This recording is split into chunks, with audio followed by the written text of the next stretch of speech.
আল্লাহ পাক বলেন ইয়া হাসরাতান আলাল ইবাদ মা ইয়াতিহিম মির রাসূলিন ইল্লা কানু বিহি ইস্তাহজিউন। সূরা ইয়াসিনের 30 নম্বর আয়াতে আল্লাহ বলেন আমার বান্দাদের জন্য আমার আফসোস, আক্ষেপ, এমন কোন নবী রাসূল দুনিয়ায় পাঠালাম না যার সাথে সমসাময়িক মানুষেরা ঠাট্টা বিদ্রূপ জুলুম নির্যাতন অত্যাচার করে নাই। কে বলছেন বলেন তো? যেহেতু নবীরা তাদের প্রাপ্ত জ্ঞানের উপরে কাজ করতো, আমল করতো, এজন্য জালেম যারা, কাফের মুশরিক যারা তাদের উপরে জুলুম অত্যাচার ঠাট্টা বিদ্রূপ করতো। এটাই ঠিক কিনা বলেন? আজ বিশ্বে যারা জ্ঞানের উপরে আমল করবে, বুঝবেন ওই মানুষগুলোর মর্যাদা আল্লাহ বাড়াতে থাকবে। আমি নাম ধরে একজনের বলছি, আপনি দেখেন তো, আমিরে জামাত ডাক্তার শফিকুর রহমান, একটা জেনারেল শিক্ষিত, একটা এমবিবিএস ডাক্তার, সার্জন, উনি অপারেশন করে। অথচ লোকটা তার জ্ঞান অনুযায়ী, তার এলেম অনুযায়ী কাজ করার কারণে আল্লাহ এত উপরে তুলে দিয়েছে। শুধু বাংলাদেশ না, বহির বিশ্বেও আজ মানুষের অন্তরের ভেতরে আল্লাহ পাক তার জায়গা তৈরি করে দিয়েছে। শুধু মুসলমানেরা না, অন্যান্য ধর্মের মানুষদের কাছে তিনি ছুটে যাচ্ছেন। যেখানে যাই দেখি বলে খায়রুন নাস মাইয়ানফাউন নাস। নবীজি জানিয়েছেন আল্লাহর কাছে উত্তম মানুষ ওইটা যার দ্বারা মানুষের উপকার হচ্ছে, হবে। ইয়ানফাউ এটা মুজারে, বর্তমান ভবিষ্যৎ, প্রেজেন্ট ফিউচার। এরপরে আবার খায়রুন নাস দিয়ে মাইয়ানফাউল মুসলিমুনা দেননি, মাইয়ানফাউন নাস দিয়েছেন। শুধু মুসলমানের উপকার যারা করে, তাদের কল্যাণ সাধন করে, তারা আল্লাহর কাছে উত্তম। আল্লাহর নবী এটা বলেননি, বিশ্ব নবী জানিয়েছেন ওই মানুষটা উত্তম যেটার দ্বারা মানুষের উপকার হয়, মানুষের কল্যাণ সাধন হয়। আজ এই দেশে বহু মানুষ আছে, আমরা দেখি তারা শুধু মুসলমানের, অথবা কেউ শুধু হিন্দুদের, কেউ শুধু খ্রিস্টানদের উপকার করে বেড়ান। ডাক্তার শফিকুর রহমানের জীবনের দিকে তাকান, ওনার যে প্রতিষ্ঠান আছে সিলেটের বুকে, সেখানে হিন্দু, বৌদ্ধ, খ্রিস্টান, মুসলমান সবার কর্মজীবন আছে। সুবহানাল্লাহ বলতে পারেন না? এখান থেকে আপনাকে শিক্ষা নেওয়া লাগবে। আমি যদি আল্লাহর কাছে দামি হতে চাই, উত্তম হতে চাই, আল্লাহর দরবারে যদি আমার একটা চেয়ার তৈরি করতে চাই, মর্যাদার চেয়ার, মানুষ কোন ধর্মের দেখা যাবে না, ও যদি মানুষ পদবাচ্যে বিবেচিত হয়, বিপদে পড়লে এগিয়ে যাওয়া লাগবে। কথা বলেন না কেন? বিশ্বনবীর স্ত্রী হযরতে খাদিজাতুল কুবরা রাদিয়াল্লাহু তাআলা আনহা, তিনি ওই সময় মুসলমান হননি, ঈমান আনেননি। কিন্তু নবীজি যখন এসে বললেন জাম্মিলুনি, আমাকে ঢেকে দাও, আমি ভয় পেয়েছি। হযরতে খাদিজা ওই দিন বলেছিলেন কাল্লা আল্লাহি মা ইউখসিকাল্লাহু আবাদান ইন্নাকা লা তাসিলুর রিহমা ওয়া তাহমিলুল কাল্লা ওয়া তাকসিবুল মা'দুমা ওয়া তুইনু আলা নাওয়াইবিল হক। যারা মেয়ে লোক এসেছেন তাদেরকে এবার বলছে, শুধু বাদাম খাচ্ছেন বসে বসে, এইদিকে ভালো করে খেয়াল করে থাকুন। বিশ্ব নবীর স্ত্রী যে কথাগুলো নবীজিকে ওই দিন বলেছিলেন, আজ যদি কোনো স্ত্রী তার স্বামীর চরিত্র নিয়ে এই কথাগুলো বলতে পারে, সে যেন এখন বিশ্বাস করে নিতে পারে যে হ্যাঁ, সে নবীর উম্মত আছে। আর যদি দেখেন যে না, নবীর এই 5টা বিষয়ের সাথে আমার চরিত্র মিলছে না, আপনি বিশ্বাস করতে পারেন আপনি নবীর উম্মত থেকে খারিজ হয়ে গেছেন। হযরতে খাদিজা ওই দিন বলেছিলেন কাল্লা, কখনো না, আল্লাহি, আল্লাহর কসম, মা ইউখসিকাল্লাহু আবাদান, আল্লাহ কখনো আপনাকে অপমান, অপদস্থ, ঘৃণিত, ভয় ভীতি দেখাতে পারেন না। ইন্নাকা লা তাসিলুর রিহমা, কারণ আপনি রেহেমের সম্পর্কগুলো ঠিক রাখেন। ও বাংলার মুসলমানেরা, এখানে হাজারো নামাজি, হাজারো রোজাদার মুসল্লি আমরা অনেকে বসে আছি, হজ করেছি 2-3 বার, তাহাজ্জুদের নামাজও পড়ে, কিন্তু রক্তের সম্পর্ক অনেকেরই ঠিক নেই। ভাই ভাইয়ের সাথে সম্পর্ক ঠিক নেই, নিজের আপন বোনের বাড়িতে যায় না, নিজের ছেলে মেয়ে যে রক্তের সম্পর্ক, যেটা মা বাবা, তার সাথেও সম্পর্ক ঠিক নেই। এটা দুনিয়ার কাজ মনে করে উনি ভুলি আছে, নামাজ পড়ছে। ইন্নাকা লা তাসিলুর রাহমা, অবশ্যই আপনি সম্পর্কগুলো জুড়ে রাখেন, সম্পর্কগুলো অটুট রাখেন, ঠিক রাখেন। সুতরাং যারা মানুষের সাথে সম্পর্ক ঠিক রাখে এদের কেউ ভয় দেখাতে পারে না। আজ আমাদের এই সম্পর্কগুলো কোথায় চলে গেছে? বিশ্ব নবী বলেন, পৃথিবী তৈরি করার পর সব সৃষ্টি যখন শেষ হয়ে যায় তখন এই যে রেহেম, যেটা সম্পর্ক, এটা আল্লাহর কুদরতি পা চেপে ধরেছিল। ডাক দিয়ে বলে, মাবুদ তুমি আমার ব্যাপারে কিছু বললে না, আমার ব্যাপারে তোমার সিদ্ধান্ত কি? সঙ্গে সঙ্গে আল্লাহ জবাব দিয়েছেন, রেহেম, সম্পর্ক ভালো করে শুনে রাখো। দুনিয়াতে যে বান্দা বান্দি তোমার সাথে সম্পর্ক ঠিক রাখবে আমি তার সাথে আছি, তোমার সাথে যার সম্পর্ক ঠিক থাকবে না আমি তার সাথে নেই। কত বড় কঠিন বিষয় আল্লাহর সিদ্ধান্ত দেখেন।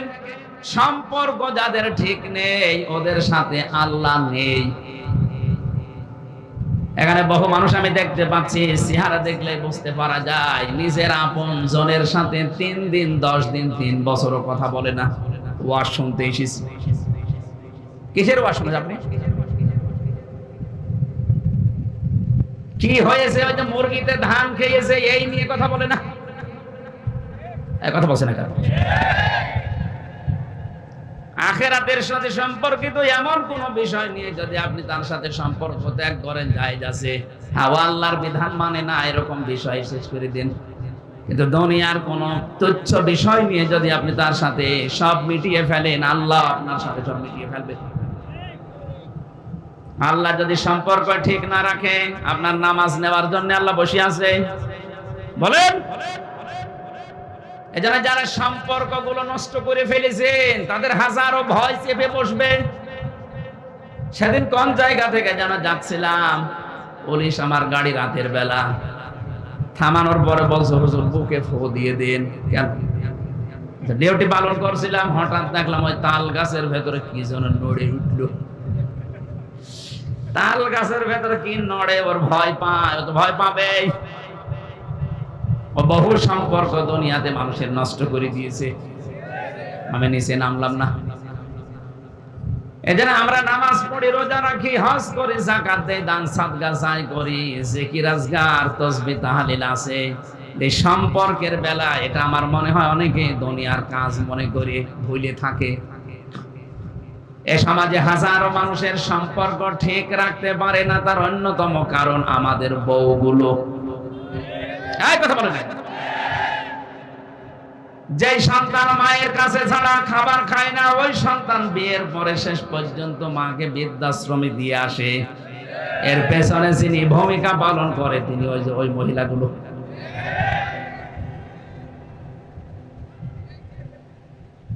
ওরা মনে করে আমি নামাজ পড়ি, রোজা রাখি, কালো বোরকা পরি, আমি ভালো জান্নাতে যাব না। যাবে কে? জান্নাত। আপনার কারণে আপনার স্বামী তার মা বাবাকে ছেড়েছে, তার আপন বোনকে ছেড়েছে, তার আপন ভাইকে ছেড়েছে।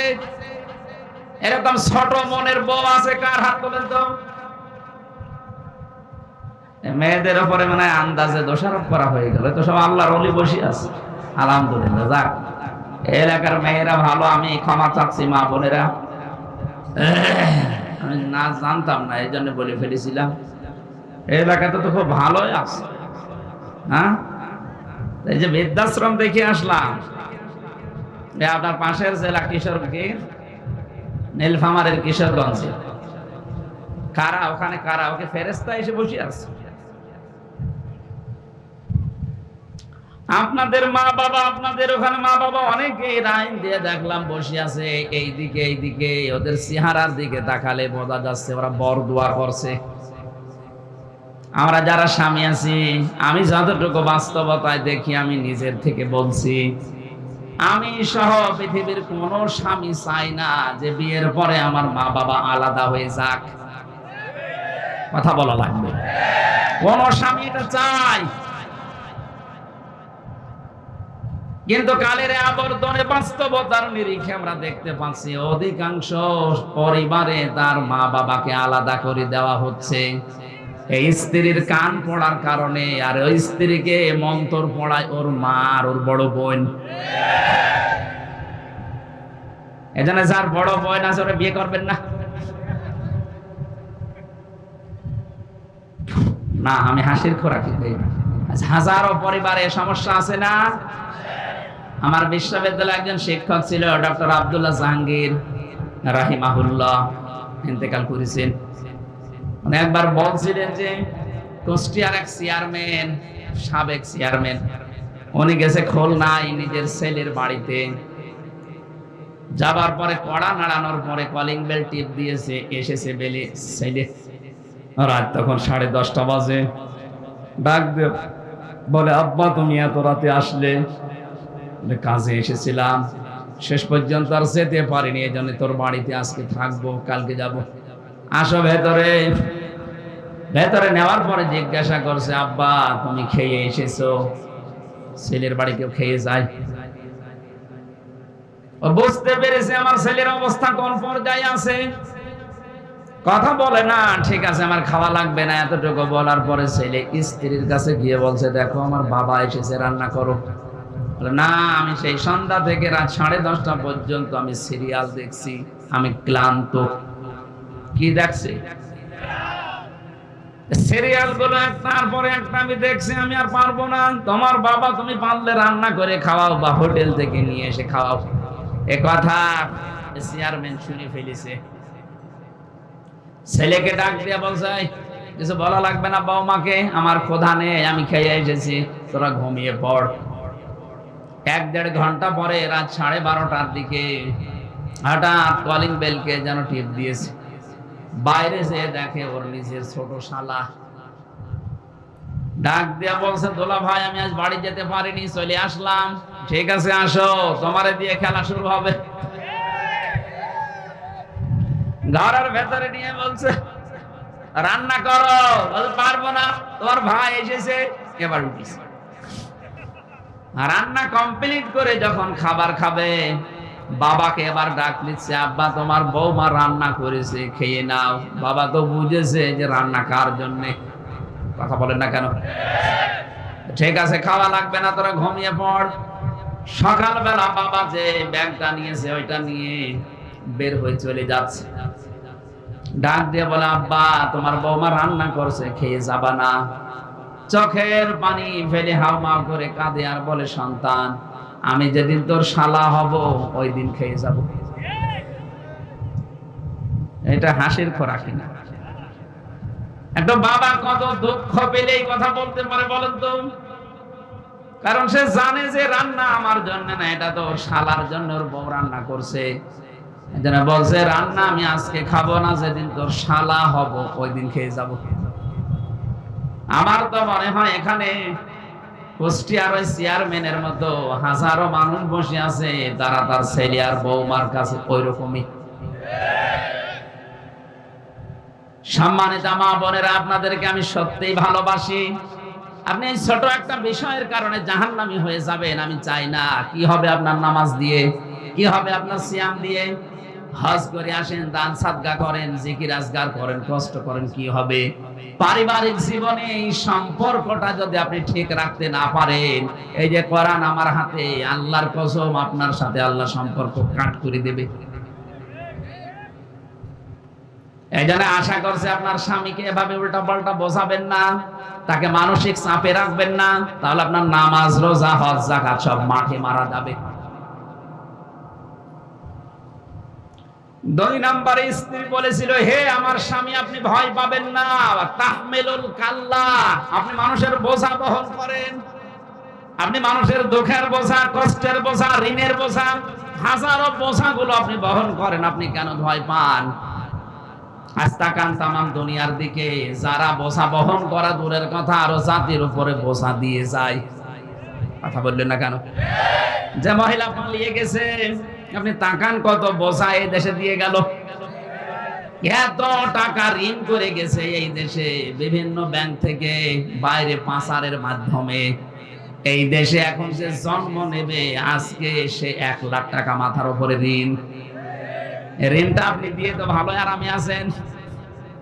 আপনি আজ 2 মাস কতদিন হয়ে গেল বাইরের দেশে আছেন, আপনি তো রেমিটেন্স যোদ্ধা হওয়ার কথা ছিল, 1টা টাকাও পাঠাতে পারলেন না।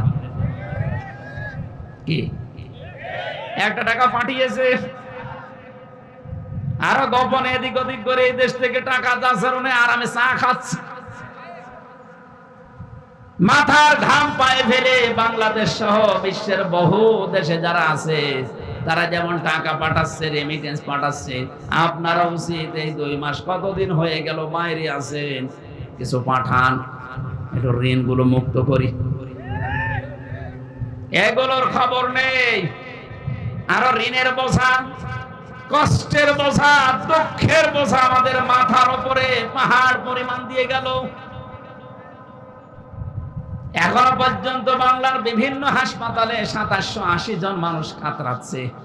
কারো হাত নেই, কারো পা নেই, কারো চোখ নেই, কারো লজ্জা স্থান উড়ে গেছে। এরকম কঠিন অবস্থায় এই মানুষগুলো তার পরিবার, তার মা বাবা, তার ভাই বোন, তার সমাজের জন্য বোঝা কিনা? আসতে বলেন। আপনি রাগ না করে বাস্তবের সাথে মিলান। এই মহিলা এতগুলো বোঝা দিয়ে গেল আমাদের। এরপরে 3732 জন মারা গেছে, এটা তাও সরকারি জরিপ। এতগুলো মানুষ মারা যায়, তার পরিবারের জন্য সে একটা কর্মক্ষম হয়ে উঠতো, আপনি তাকে দুনিয়া থেকে বিদায় করে দিলেন বেকার, কোনো কারণ নেই, পালিয়েও চলে গেলেন, তাকে দুনিয়া থেকে বিদায়ও দিলেন। আর মানুষ বলে ওদের বিচার করার কোনো লাইন নেই। বিচার করার লাইন নেই মানে এই গণহত্যার জন্য বিচার করার লাইন নেই। কে বলেছে আপনাকে? যে ব্যক্তি একটা মানুষকে হত্যা করে সে যেন তামাম দুনিয়ার সব মানুষকে হত্যা করে। 2006 সালে অক্টোবর মাসের 28 তারিখে 11 জন মানুষকে এক জায়গায় পিটিয়ে মেরেছে। কথা বলেন না কেন? শুধু পিটিয়ে মেরে শেষ করে দিয়েছে, লাশের উপরে ড্যান্স দিয়েছে। পৃথিবীর ইতিহাস পাল্টিয়ে ফেলেছেন আপনারা। আমি সিরাজগঞ্জ থেকে 7 সালে একবার যাচ্ছিলাম, তখন বাসে আসতাম, ড্রাইভারের পেছনে বসে আছি, রাস্তার মাঝে দেখলাম একটা কুকুর পড়ে মরে আছে। ড্রাইভার সাহেব কুকুরের উপর দিয়ে না দিয়ে বাম দিয়ে চালিয়ে দিল, গাড়ি একটু ঝাঁকি দিয়ে উঠেছে। ড্রাইভারকে বললাম, ভাই আপনি এমন করলেন, এখন এটা অ্যাক্সিডেন্ট হয়ে যেত। ড্রাইভার আমারে বলছে, ভাই দেখেন না একটা কুকুর পড়ে আছে, আমি ডবল করে মারবো, আমার বিবেক নেই। বললাম তো মরা কুকুর, ওরে মারলে কি আর না মারলে কি? ড্রাইভার আমার দিকে ঘুরে বলছে, হুজুর আপনি কি আসলে হুজুর? আপনি কেমন হুজুর? আপনি দেখেন একটা মরা গরু মরা কুকুর পড়ে আছে, আমি ডবল করে আবার গাড়ি চাকা দেবো, আমার বিবেক নেই? হ্যাঁ, এই কথাটা শোনার জন্য আমি ছিলাম। মরা কুকুর ডবল করে মারা যায় না, আপনার বিবেকে মেনে নিল না। অথচ পৃথিবীতে জিন্দা মানুষ পিটিয়ে লাশের উপরে অনেকে ড্যান্স দিয়েছে। এদেরকে মানুষ বলার কোন রাস্তা খোলা আছে? আপনি তো বিচার করার কোন গণহত্যার দায়ে একটা দুইটা না 3732 জন মানুষ মারা গেল, 2780 জন মানুষ এখনো হাসপাতালে। বিচার তো শুরু করলে এইগুলো দিয়েই করা যায়। বাইরের বিভিন্ন দেশে এখন মায়া কান্না কাঁদছে যে আমি নির্বাচিত, সরকার আমারে পিটিয়ে বের করে দিয়েছে। ভণ্ডামি করা জায়গা পান না। আপনি নির্বাচিত, এটা কুকুরও বিশ্বাস করবে? নিয়ে আসেন, ও যে কুকুর আছে ডাক দিন। কুকুরকে জিজ্ঞাসা করেন যে 15 বছর যারা ছিল ওরা কি নির্বাচিত ছিল? ও কথা বলতে পারলেও হাসবে, ঘোড়ার মতো হাসবে।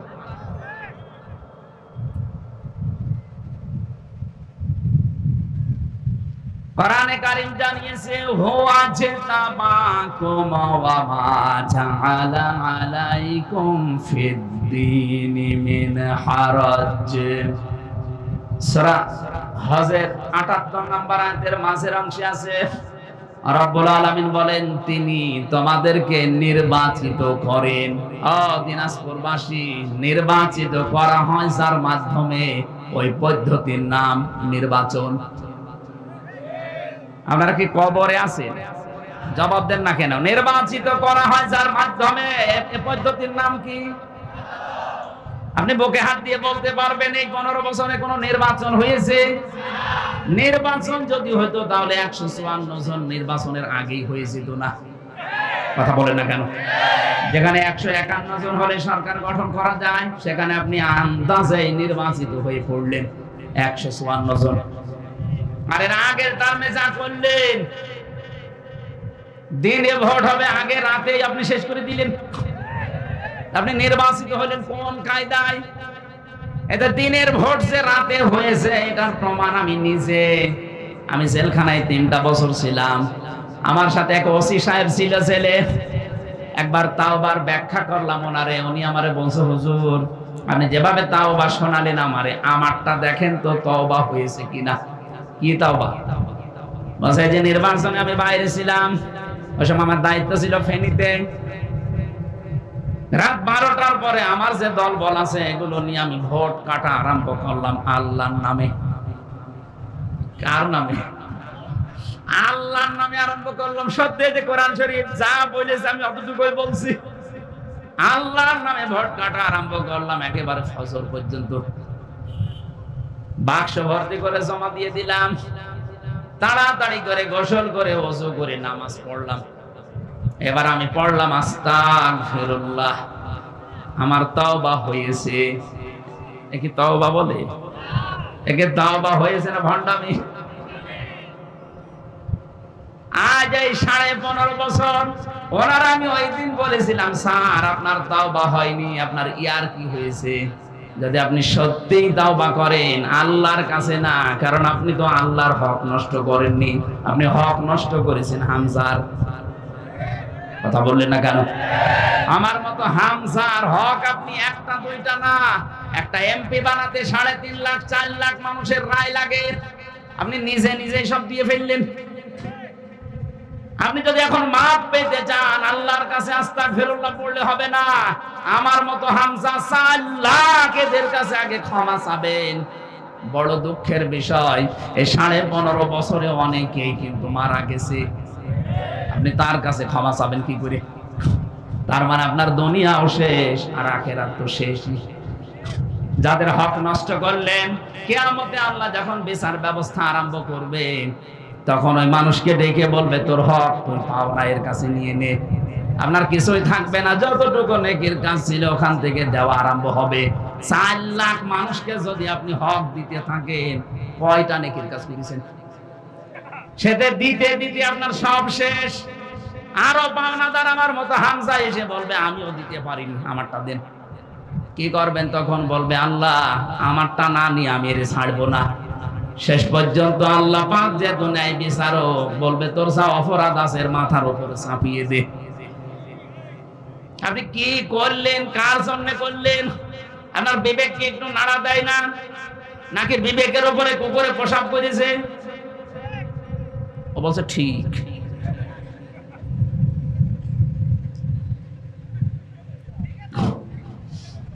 না, বাস্তবতা আমাদের হচ্ছে না ভাই। কিসের তাওবা আপনি করেন আমি তো বুঝি না। দোষ করে একজনের কাছে, ক্ষমা চায় আরেকজনের কাছে। এখানে সাফ সাফ বলছে, কেউ যদি তাওবা করতে চান, অপরাধ করবেন যার কাছে, ক্ষমা চাবেন তার কাছে। আপনি নামাজ পড়েননি, অপরাধ করেছেন হামজার কাছে না আল্লাহর কাছে? আরো জোরে বলেন। নামাজ না পড়লে, রোজা না রাখলে আপনি যদি ক্ষমা চান আল্লাহর কাছে, আল্লাহ মাফ করে দিলেও দিতে পারে, শাস্তি দিলেও দিতে পারে। কিন্তু আপনি আমার হক যদি নষ্ট করে থাকেন, এই যে 3টা বছর বিনা কারণে আমারে আটক করে রাখলেন ফাঁসির কন্ডেম সেলের ভেতরে, এমনকি আমারে আয়না ঘরে আপনি রেখেছিলেন। মামলা আমার কিছুদিন আগে সব খারিজ হয়ে গেছে, প্রমাণ হয়েছে আমার কোনো দোষ নেই, আমি নির্দোষ। তাহলে নির্দোষ মানুষের জীবন থেকে 3টা বছর নষ্ট করে দিলেন। আমার হক ছিল আমার স্ত্রীর, আমার সন্তানদের, আমার মা বাবা, কথা বলছেন না, তাদের হক গুলো আপনি নষ্ট করেছেন আপনার ইচ্ছার কারণে। আপনি যদি শুধু একটু ইচ্ছা করতেন ছেড়ে দিতে পারতেন। মামলাটা প্রায় 33 বার সিএমএম কোর্ট, জজ কোর্ট, হাইকোর্টে উঠেছিল, তারপরও বলেছে না, জামিন যেন দেওয়া না হয়। অথচ সেই জজই এই স্বাধীনতার পরে মামলা তুলতে দেরি, মামলা এভাবে দেখে বলছে কি দিয়ে বিচার করব, কোনো মাল নেই, যা সব জামিন দিন। শুধু জামিন না, একেবারে জীবনের মতো খারিজ করে দিয়েছে। আদালত কর্তৃক প্রমাণিত আমি নির্দোষ, আমার কোনো দোষ এ মামলার সাথে পাইনি। আমার মতো হাজারো হাজারো হাজারো মানুষ, প্রায় 1,10,000-এর মতো মানুষ জেল কাটতেছে। আমি যতটুকু দেখলাম এই 3 বছরে প্রায় 100 জনের 60 জন কিছুই জানে না আন্দাজে। যারা বিচারক আছে অধিকাংশ হাত পাতা ছিল। আমার ওই বিচারপতিকে আমি মনে করলাম জিজ্ঞাসা করি, স্যার এগুলো তো আপনার হাতে ছিল এতদিন, কিছুই করেননি, হঠাৎ আজকে বললেন কোনো মাল নেই, ছেড়ে দিলাম, এতদিন কি হয়েছে? এইটাই আমারে বলতো, হুজুর আমার হাত বাঁধা ছিল। কথা বলেন না কেন? এখন আমার হাত খোলা আছে। আমরা চাই এদেশের 1628টা চেয়ার আছে, যারা বিচারালয় আছে, শিক্ষা ব্যবস্থায় আছে, চিকিৎসা ব্যবস্থায় আছে, রাষ্ট্রীয় ব্যবস্থায় আছে, প্রশাসনে আছে, এদেশের দায়িত্বে যারা প্রতিনিধি হয়ে আছে, এরকম 1628টা চেয়ার এখন এই দেশে। প্রত্যেকটা চেয়ারের হাত বাঁধা ছিল। এই জন্য ন্যায় বিচারের পরিবর্তে অবিচার পেয়েছি বেশি। এখন যেহেতু হাত খোলা, চাই এই দেশে কিয়ামতের আগে যেন কারো হাত আর বাঁধা না থাকে। সবার হাত এই রংপুর বিভাগের কৃতি সন্তান, বীর সন্তান আবু সাইদের মতো খোলা থাকবে। এখন 100 জনের 65 জন অলরেডি পাল্টিয়ে গেছে বিভিন্ন চেয়ার থেকে, কিন্তু জালেমদের দোসর এখনো 35 জন আছে দেশে। আর এরাই মাঝে মাঝে উল্টা পাল্টা ছড়ায়। এই যে মাঝে মাঝে একটু উসবিস করে, দেখেন না এরা। আমরা চাই দেশে সংস্কার যখন আরম্ভ হয়েছে, একটা চেয়ারেও যেন কোনো জালেম আর জালামের দোসর না থাকে। সব চেয়ার আমরা চাই যেন ওই বিচারকের মতো মুক্ত। বলেন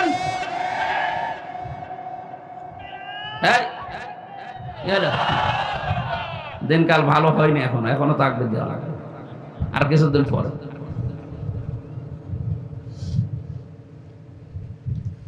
দিনাজপুরবাসী, আমি যেটা বলতে চেয়ে পর্যন্ত এসেছি, কোন অপরাধ যদি আপনি করেন, এই অপরাধ করার পরে যদি আপনি মনে করেন যে আমি আস্তাগফিরুল্লাহ পড়লে মাফ হয়ে যাবে না, আপনি যার কাছে অপরাধ করেছিলেন আগে তার কাছে যে বলবেন যে আমার ভুল হয়ে গেছে, কি করব এখন বলো।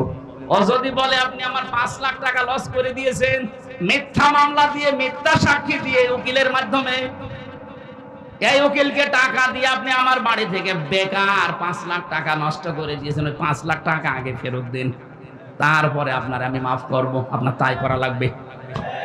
সুতরাং এই 15.5 বছর যারা জুলুম, নির্যাতন, অত্যাচার, গুম, খুন, আয়না ঘরের সাথে যারা জড়িত, এরা যদি মাফ পেতে চায় আগে এই গোনা উসুল করা লাগবে, এরপরে মাফ হবে।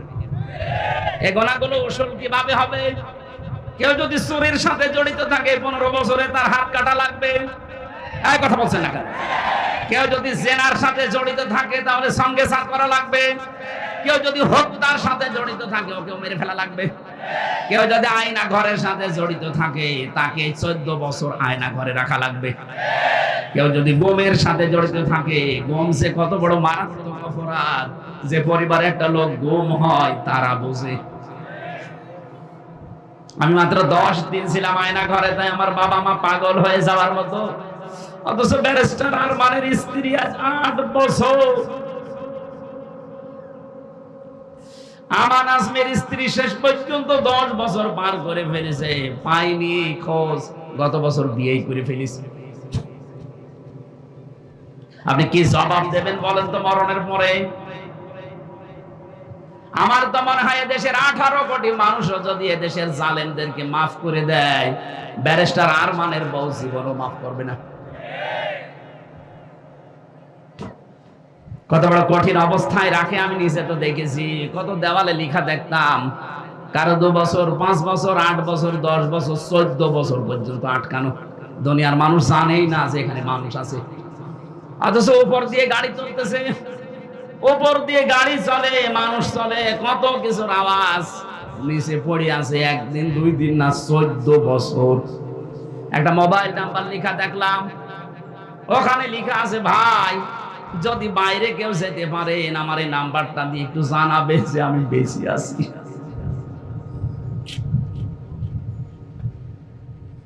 আমার সাথে মুফতি ফখরুল ইসলাম ছিলেন, উনি আমার একদিন ডাক দিয়ে বলছে, হামজা ভাই আপনারা কি অবস্থায় রাখিছিল আমি জানি না, আমাদের রেখেছিল পায়ের ভেতর দিয়ে হাত দিয়েছে। এভাবে হাত দিয়ে সামনে হাতের সাথে যে যেখানে লোহার বেড়া দেওয়া, এই লোহার রডের সাথে হাত দিয়ে হ্যান্ডকাপ দিয়ে বেঁধে দিয়েছে। 2 দিন 3 দিন 5 দিন পরে খুলে দিলে তো হয়, বছরের পর বছর আমার এভাবে রেখে দিয়েছে। টয়লেট করার জন্য মাত্র 1-1.5 মিনিট 2 মিনিট সময় দিত। সকালে দিত পচা ছোলা, দুপুরে খাবার দিত মনে হচ্ছে কেউ মাখিয়ে দিয়েছে। এইটা করে করে আমি বছরের পর বছর কাটিয়েছি। আমাকে যখন কন্ডেম ছেলে দিয়ে দিল ফাঁসির, দেখতাম ওই আর আমি এক ঘরেই ছিলাম, ষাট পাট হয়ে হাত পা ছেড়ে দিয়ে পড়ে আছে। কি ভাই এমন করে শুয়ে থাকেন কেন? আমারা বলছে হামজা এই যে শুয়ে থাকা এটা যে কত বড় নিয়ামত আমি টের পেয়েছি।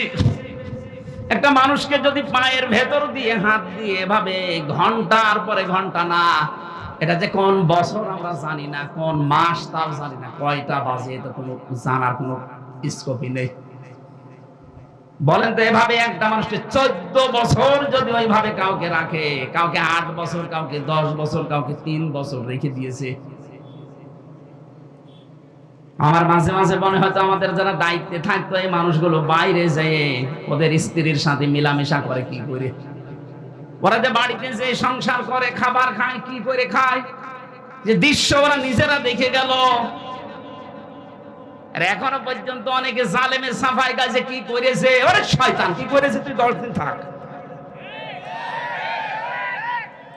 ওর মুখের উপর অন্য কিছু মারা দরকার। এখনো পর্যন্ত বলে কি করেছে কি করেছে, আপনারা নিয়ে চলে চলে 5 দিন থাকবেন আপনি, বেহুশ হয়ে এমনি মরে যাবেন। আমাদের কাছে তারা কোরআন শরীফ ছিল মুখস্থ, আমরা হাফেজ, কোরআন পড়েছি যে কত খতম আল্লাহ জানার আমি জানি। আপনার তো কোরআনও নেই, কি পড়বেন আপনি? আপনার 10 বছর 14 বছর লেখা লাগবে না, 14 দিন থাকেন এমনি লাশ হয়ে বেরিয়ে যাবেন। আমি যে বেরিয়ে এসেছি এই 3টা বছর পরে, আমার এখন সৌভাগ্য যে আমি বেঁচে আছি, কিন্তু রোগ হয়ে গেছে, বিভিন্ন রোগ শরীরে এখন এই যে স্বাভাবিক হচ্ছে। এত ঔষধ পাওয়ার আলা ঔষধ চলছে আমার, প্রতিদিন 2-3 হাজারের পাওয়ার ওষুধ চলছে। শরীর খাবার হবে কিভাবে? এই খাবার খেয়ে মানুষ বেঁচে থাকতে পারবে? এই জন্য জালেমরা যদি মাপ পেতে চায়, যার যার উপরে জুলুম করেছেন এই দেশে, তার কাছে যাবেন, তার ক্ষতিপূরণ দেবেন, এরপরে আস্তাগফিরুল্লাহ পড়বেন। তাছাড়া শুধু আস্তাগফিরুল্লাহ আপনার যদি মাফ হয়ে যায় তাহলে অবিচার হয়ে যাবে। আল্লাহ আপনাকে আমাকে সবাইকে যেন ময়দানে আখিরাতে ধরা না খাওয়ান, বলেন আমিন। আমরা কোরআনে কারীম থেকে যে আয়াতগুলো পড়লাম, এই আয়াতের তাফসীর করার জন্য এবার প্রবেশ করছি সূরা লোকমান। কোন সূরা? বলেন বলেন। হযরত লোকমান আলাইহিস সালাম একজন মানুষ, উনি নবী না রাসূলও না, একজন আল্লাহওয়ালা মানুষ। কিন্তু পৃথিবীতে আল্লাহ তার এত সম্মান দিয়েছেন, তার সন্তানকে কিছু কথা বলেছিলেন তিনি। আজ হয়তো আমাদের নাম কোরআনে হাদিসে উঠবে না, আমরা যদি লোকমানের মতো কিছু কাজ দুনিয়ায় করে যেতে পারি, 100 বছর পর হয়তো আল্লাহ আমাদেরকে চিরন্তন করে দেবে। আমরা ওই রকম কিছু কাজ দুনিয়ায় করতে চাই না। 3 জন কালো মানুষের নাম পেয়েছি পৃথিবীতে, খুব কালো ছিল তারা, কিন্তু আল্লাহর দরবারে সবচাইতে বেশি সম্মান ছিল তাদের, তার ভেতরে লোকমান একজন। 2 নম্বরে হযরতে বেলাল, 3 নম্বরে হযরত ওমরের একজন খাদেম ছিল, সেই লোকটা মাহাজা রাদিয়াল্লাহু তাআলা আনহা। এই 3 জনের সম্মান আল্লাহর কাছে এত বেশি, অথবা চেহারা ছিল এত কালো, হাড়ির তলা যেরকম এরকম, নাক ছিল থেবড়া বোবা বোসা, চুলগুলো ছিল উস্কো খুস্কো, কাপড় চোপড়ও উন্নত না। এই যে পরিচয় চেহারার যা দিলাম, একবার দেখলে আর একবার দেখতে মন চাইবে। গতকালকে এখানে যিনি আলোচনা করেছেন কি হুজুর যেন বর্ধমানে নাকি, ওনাকে আজকে দেখা হলো আমার সাথে, ওনার যে চেহারা ফটকা ফটকা কি যেন উঠেছে, ওনার যে চেহারা তত সুন্দর আছে। হযরতে বেলাল এত কালো ছিলেন, এত কালো ছিলেন, তার চেহারা একবার দেখলে আর একবার দেখতে মন চাইতো না, এত কালো। অথচ আল্লাহ পাক এত সম্মান তাকে দিয়েছেন, হযরত লোকমানকে এত সম্মান দিয়েছেন। সূরা কোরআন শরীফে লোকমান নামে একটা সূরা আল্লাহ নাযিল করে দিয়েছেন, বলেন সুবহানাল্লাহ। দেখেন তো তিনি কি বলছিলেন তার সন্তানকে, ওয়ালাকাদ আতাইনা লোকমানাল হিকমাতা আনিশকুর লিল্লাহ ওয়া মান ইয়াশকুর ফাইন্নামা ইয়াশকুরু লিনাফসি ওয়া মান কাফারা ফাইন্নাল্লাহা গানিয়্যুন হামিদ। বলেন আল্লাহু আকবার। আল্লাহ বলেন আমি লোকমানকে হিকমত দিয়েছি। আমার লোকমান আমার কাছ থেকে জ্ঞান এই হিকমত পাওয়ার পরে আমি আল্লাহর শুকরিয়া আদায় করেছি। এজন্য জ্ঞান যখন আল্লাহর পক্ষ থেকে মানুষ পায় তখন নত হয়ে যায়, ছোট হয়, নিজেকে ছোট ভাবে, শুকরিয়া আদায় করে তার মালিকের। যে যত বেশি জ্ঞানী হবে তাকে আপনি তত বেশি নম্র দেখবেন। কারণ জানি আমি নেই থেকে হামজা হয়েছি। এ পর্যন্ত আসার পেছনে দুনিয়ার কারো ভূমিকা নেই, সব ভূমিকা কার? যখন বাবার স্ফলিঙ্গ দিয়ে দ্রুত গতিতে ওই নাপাক পানিটা বের হয়ে যায়, এ নাপাক পানি দিয়ে আল্লাহ চারটা জিনিস তৈরি করে: চুল, রগ, হাড় আর পর্দা। মায়ের রেহেমে যে নাপাক পানি আছে ওইটা দিয়ে আল্লাহ চারটা জিনিস তৈরি করেন: রক্ত, গোশত, চর্বি আর চামড়া।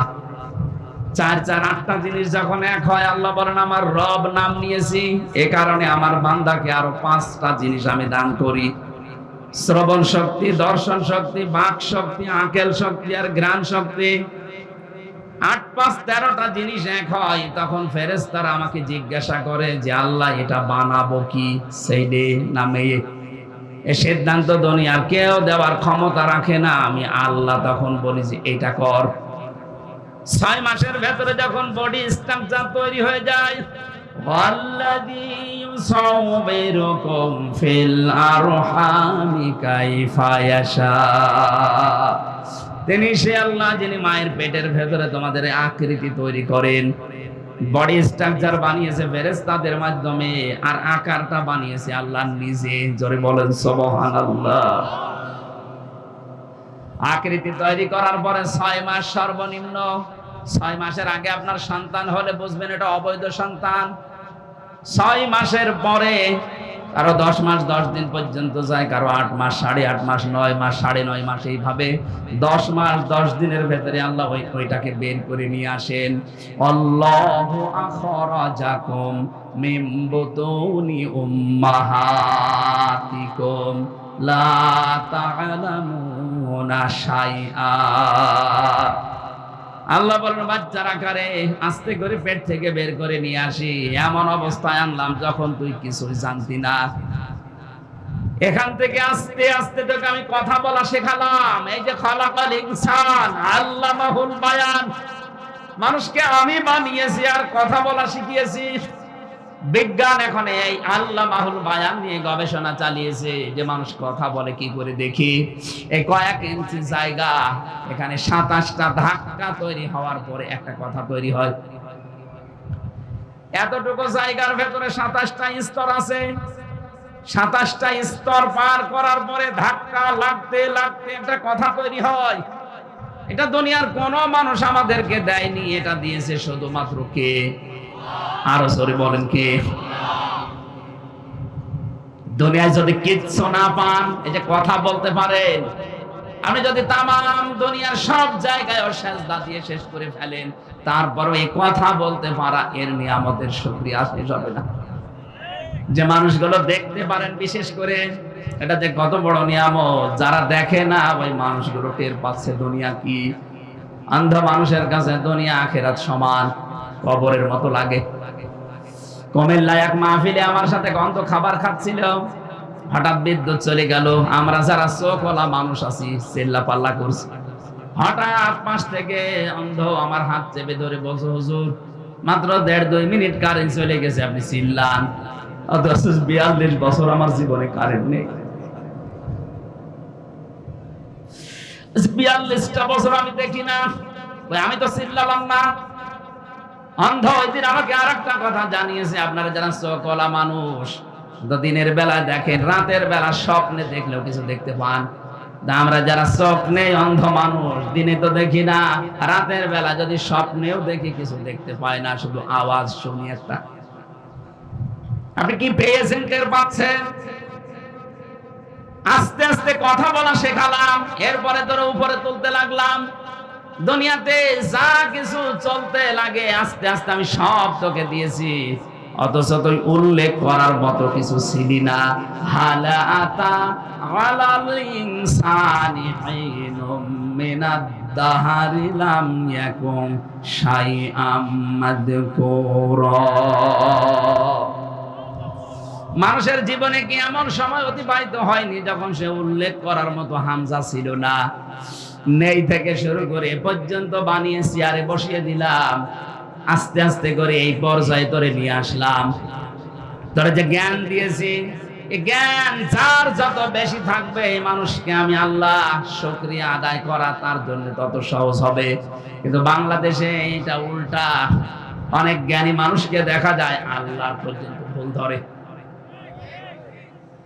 জ্ঞানী মানুষ বলছে এই কারণে, এই যে যারা আমার রিমান্ডের দায়িত্বে ছিল সবগুলো বিসিএস ক্যাডার, কারণ কেউ এএসপি এর নিচে নেই, আর এএসপি হতে হলে অবশ্যই বিসিএস ক্যাডার হওয়া লাগে। এএসপি, ডিসি, এরপরে আছে আইজি, ডিআইজি, এরকম লেভেলের মানুষগুলো আসতো আমাদের কাছে। ওদের মুখের যে ভাষা আর ওরা যে উল্টা পাল্টা কথা বলে আল্লাহকে নিয়ে, আল্লাহর ভুল ধরে, বলে না এটা আল্লাহ ঠিক হয়নি।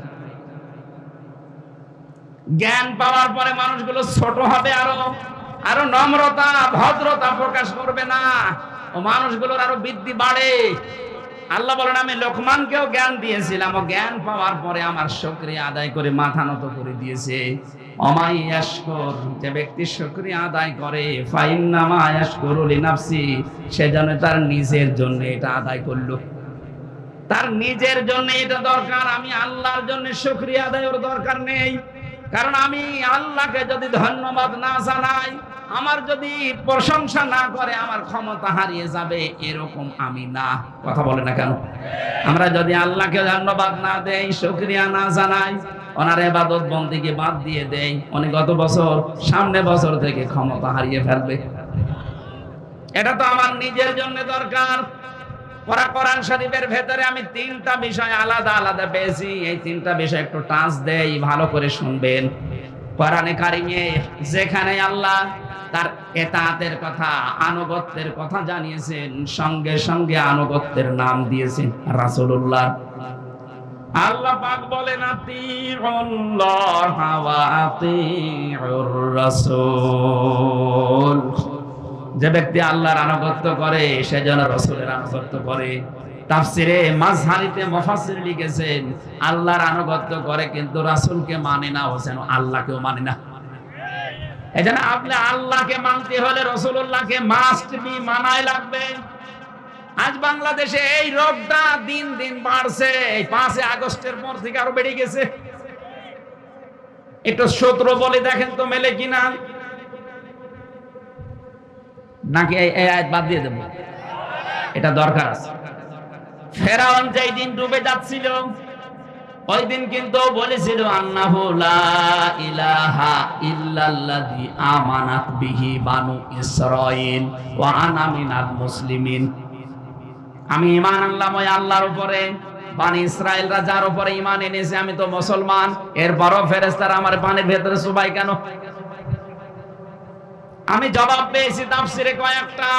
এক নম্বরে ফেরাউন কিন্তু স্বীকৃতি দিয়েছিল আল্লাহর, কার? আরো জোরে বলেন। কিন্তু ওই জামানায় যিনি প্রেরিত পুরুষ ছিলেন, আল্লাহর পক্ষ থেকে নবী এবং রাসূল ছিলেন, তিনি হযরতে মূসা। কথা বলেন না কেন? তার স্বীকৃতি সে দেয়নি।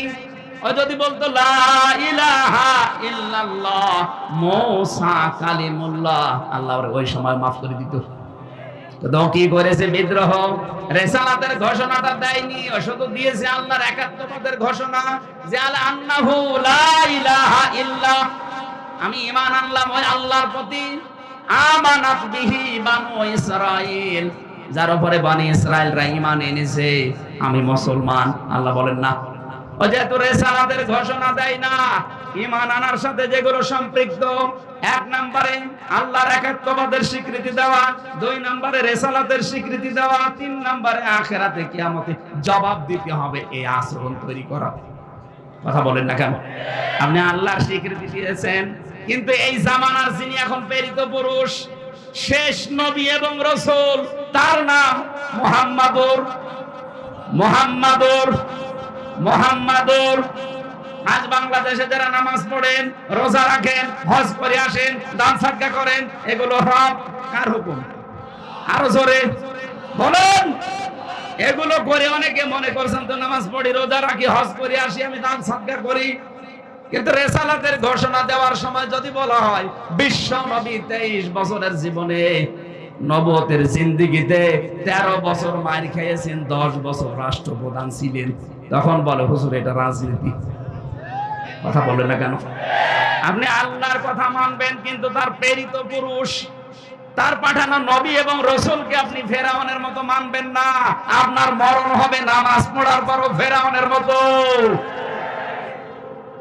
এজন্য আল্লাহর ইতাআত যারা করে, সঙ্গে সঙ্গে আল্লাহ রাসূলের নাম দিয়েছেন। একজনকে মানে আর একজনকে মানে না, সেজন্য দুইজনকে মানে না। যেখানে পড়া কোরআন শরীফের ভেতরে আপনি শুকরিয়া আদায়ের কথা পাবেন, সেখানেই দেখবেন আল্লাহর পরে মা বাবার নাম। আনিশকুরলি ওয়ালিদাইকা, আল্লাহর শুকরিয়া আদায় করো, সঙ্গে সঙ্গে মা বাবার। কেন?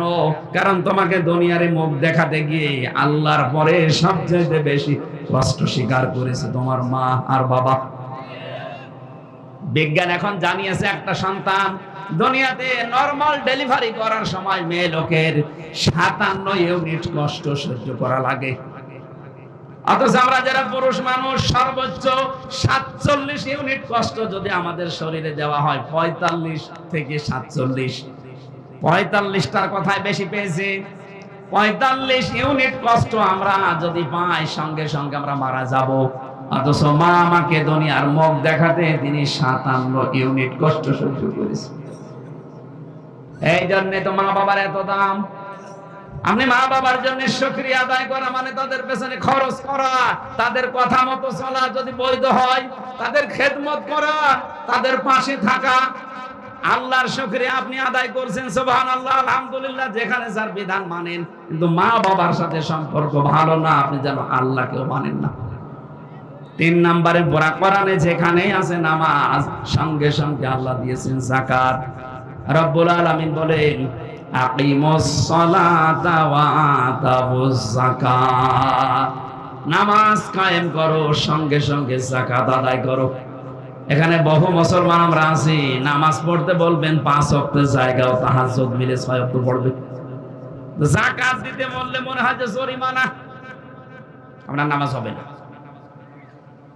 এই যে একটা হাত, এখান থেকে শুরু করে পর্যন্ত হাত, কেউ যদি এ পর্যন্ত ঢেকে রাখে, এ পর্যন্ত খালি রাখে, ও পুরা হাতে কাপড় দিয়েছে। কথা বলে না কেন? আপনাকে এই দুনিয়ার ময়দানে দেখাতে হবে ফাসাল্লি লিরাব্বিকা ওয়ানহার, আপনি নামাজ পড়ছেন আল্লাহর জন্য, কুরবানি ত্যাগ তিতিক্ষা কষ্ট সহ্য করছেন ওই আল্লাহর জন্য। আজ হাজারো মানুষের ভেতরে এটা নেই, নামাজ পড়তে রাজি আছে, কিন্তু বাকিটা যে খরচ, এটা পড়লে দুনিয়ার কাজ মনে করে জরিমানা, না এটা পারবো না, আপনি যেন নামাজ পড়েন না। হযরত লোকমানের জন্য জ্ঞান পাওয়ার পরেই তিনি নত হয়ে গেলেন আল্লাহর সামনে। আমরাও যারা সামনে জ্ঞান পাবো, কোরআনের জ্ঞান, হাদিসের জ্ঞান, দুনিয়ার জ্ঞান, সে যে জ্ঞানই অর্জন করি, আমাদের যেন এই আচরণ তৈরি হয় যে আমরা নত হয়ে যাব, বিনম্র হব, ছোট হব, শ্রদ্ধায় অবনত হব। কার কাছে? আরো জোরে বলেন। আমরা শুকরিয়া আদায় করব আল্লাহর জন্য না আমার নিজের জন্য দরকার এটা। ওমান কাফারা ফাইন্নাল্লাহা গনিয়্যুন হামিদ, কোন মানুষ যদি অস্বীকার করে, কোন মানুষ যদি মুখ ফিরিয়ে চলে যায় এখান থেকে, আল্লাহ বলেন তোর প্রশংসা আমার লাগবে না, আমি নিজেই ধনী। আল্লাহ কি গরিব? আল্লাহুল গনিয়্যু ওয়া আনতুমুল ফুকারা। আল্লাহ বলেন পৃথিবীর সবাই গরিব ফকির, আমি আল্লাহ একমাত্র ধনী। জোরে বলেন সুবহানাল্লাহ। গরিব মানুষের কাছে যেহেতু ধনীদের কাছে ধর্ণা দেওয়া, সব চাইতে ধনী আমার আল্লাহ নিজে, এই জন্য গনি নামটা তিনি নিয়েছেন। কাউকে যদি গনি বলে ডাকেন আপনার কিন্তু গনা হবে, বলা লাগবে আব্দুল গনি। এই পৃথিবীতে একমাত্র ধনীকে, আরো জোরে বলেন, বারবার চলতে ফিরতে আমাদের মুখ দিয়ে যেন এই শব্দটা আল্লাহ বের করে নাই। বল লিল্লাহি মা ফিস সামাওয়াতি ওয়া মা ফিল আরদ, আসমান জমিনে যা আছে সব কার। তাহলে এগুলো আমাদের আয়ত্তে যতটুকু আছে, কারো 10 বিঘা 5 বিঘা 1 বিঘা 2 কাঠা, এগুলো সব আমার না, এগুলো আমার আমানত। এই কথা বলেন না কেন? এই বিশ্বাসটা যতদিন দৃঢ়ভাবে বদ্ধমূল না হবে ততদিন আপনি ইবাদতে শান্তি পাবেন না। আপনি এটা দৃঢ়ভাবে বিশ্বাস করেন যে এগুলো আল্লাহর, কিন্তু আমার কাছে আমানত। আমানতের জিনিস যেমন মন মতো খরচ করা যায় না, ওনাকে বলে জিজ্ঞাসা করে দেওয়া লাগে। সুতরাং আল্লাহ আমাকে আমানত দিয়েছে, আমানতের সঠিক ব্যবহার করে যেন আমি মারা যেতে পারি। আল্লাহ লোকমান আলাইহিস সালামের মতো দুনিয়ার ময়দানে এইভাবে শুকরিয়া আদায় করে বিশাল আখিরাত তৈরি করার তৌফিক দাও।